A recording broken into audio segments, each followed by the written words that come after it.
রাজধানীর বর্জ্য ব্যবস্থাপনা ও নাগরিক সমস্যা সমাধানে রাজনৈতিক বিভাজন থেকে বেরিয়ে সবাইকে ঐক্যবদ্ধভাবে কাজ করার আহ্বান জানিয়েছেন স্থানীয় সরকার, পল্লী উন্নয়ন ও সমবায় মন্ত্রী। ঢাকাকে বাসযোগ্য করতে সিটি কর্পোরেশনগুলোকে সিটি গভর্নমেন্ট বা নগর সরকারে রূপান্তর করার চিন্তা ভাবনা চলছে বলেও জানান তিনি। বিস্তারিত রেজাই রাব্বির প্রতিবেদনে। দুপুরে ঢাকা উত্তর সিটি কর্পোরেশনে আয়োজিত হয় নগরের বর্জ্য ব্যবস্থাপনা আমার আপনার সকলের দায়িত্ব শীর্ষক এই সেমিনার।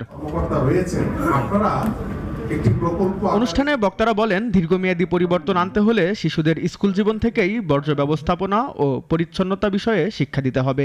আমরা যদি ছোটবেলা থেকে যদি আমাদের সন্তানদেরকে এই বিষয়গুলো সম্পর্কে যদি অবগত করতে পারি, তাহলে আমাদের এই বর্জ্য ব্যবস্থাপনার অনেক সমস্যায় কিন্তু সমাধান হয়ে যাবে।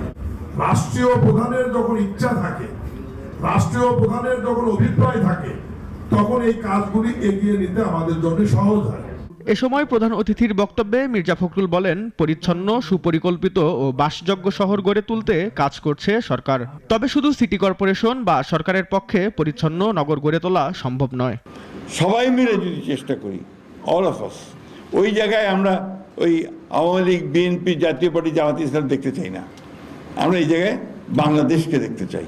আমরা এই দেশে আমি ঢাকার নাগরিক হিসাবে দেখতে চাই। শহর পরিষ্কার রাখতে শুধু অবকাঠামোগত উন্নয়ন নয়, মানুষের মানসিকতার পরিবর্তনের উপরও জোর দেন মির্জা ফখরুল। এই সিটি কর্পোরেশনগুলোকে একটা গভর্নমেন্টে পরিণত করতে না পারি, সরকার হবে সে, এবং সেই নিয়ন্ত্রণ করবে অন্যান্য ডিপার্টমেন্টগুলোকে যেগুলো ঢাকা শহরের জন্য প্রয়োজন।